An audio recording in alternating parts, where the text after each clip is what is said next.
Gary, can I just say Algorhythm is literally my favorite company name that's ever been created, because rhythm, spelt like rhythm. That's totally besides the point. How difficult or how easy was it to convert your company? What was the structure in doing this, from being a karaoke company to one that could disrupt an entire industry? Good morning, Danny. Thank you for having me on today. Excited to be here. So the transition from karaoke to AI logistics obviously wasn't easy. It required a few years of planning, in which we identified an exciting new category that the market really hadn't seen yet. I mean, back in 2 years ago, nobody was really talking about freight as an orchestrated network. Nobody was talking about AI and the impact on logistics. And so we just saw a tremendous opportunity to get into the space and be one of the first movers and make that pivot out of consumer product and into logistics. So how do you do it? I mean, how do you take costs out of that? Yeah, great question. So look, if you think about the traditional freight brokerage model right now, that same model has been in existence for close to 100 years with very little change. And the way that the traditional brokerage model works is they think about freight as a series of one-off transactions. And why is that a problem? Well, look, today, roughly 1 out of every 3 miles that a truck drives globally is being driven empty. And by our estimation, that equates to over $1 trillion a year of waste and inefficiency in the space. So what are we doing? What are we doing differently? And that's really what all of the media attention has been about over the last few weeks. And what we're doing is we're completely thinking about freight from a totally different paradigm. We're not looking at individual transactions.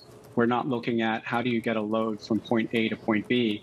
What we're doing is we're thinking about an orchestrated network. And what does that orchestrated network mean?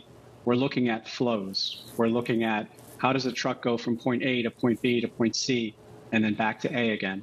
We're thinking about, and really the heart of the product is our AI predictive and optimization engine that is planning not just days in advance, but literally weeks in advance, predicting loads before they even exist, and planning them out in real time so that these trucks can continue to stay as fully utilized as possible. Gary, is there anywhere else you can use this technology, or are there any other sectors or industries that you're also looking at disrupting?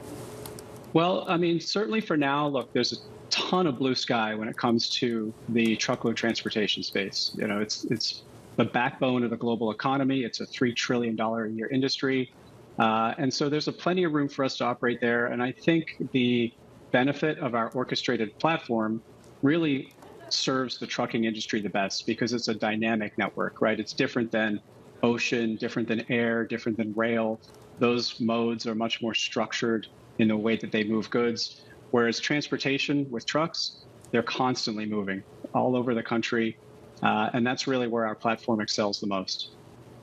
I wonder, I mean, it's quite a pivot, obviously, from karaoke to trucking, but have you thought about other things, other businesses, Gary, that you could be disrupting? I mean, could you make another pivot? No, I think right now, look, we found, when we built this platform back in 2018, nobody was thinking about this. Nobody was thinking about AI and the impacts on freight or looking at freight as a network. And so we see just a tremendous amount of blue sky in the space to continue to grow. If we do look at acquisitions, it will be within this category to complement and expand upon the SemiCap platform. What did you make of the reaction in markets to sell off C.H. Robinson 15%, Landstar Systems 16%? Did you look at that and maybe be surprised, but say, yeah, that makes sense. That's just how disruptive we are? Well, look, I think that, were we surprised? Yes. But at the same time, this was a conviction and a vision that we've had for a very long time, right? Anytime you see an industry where roughly 33% is just completely wasted in the sense of empty miles and inefficiency, there's a lot of room for improvement. And I think what I've seen, particularly over the last few weeks, that's been the most exciting is that the conversations are starting to change.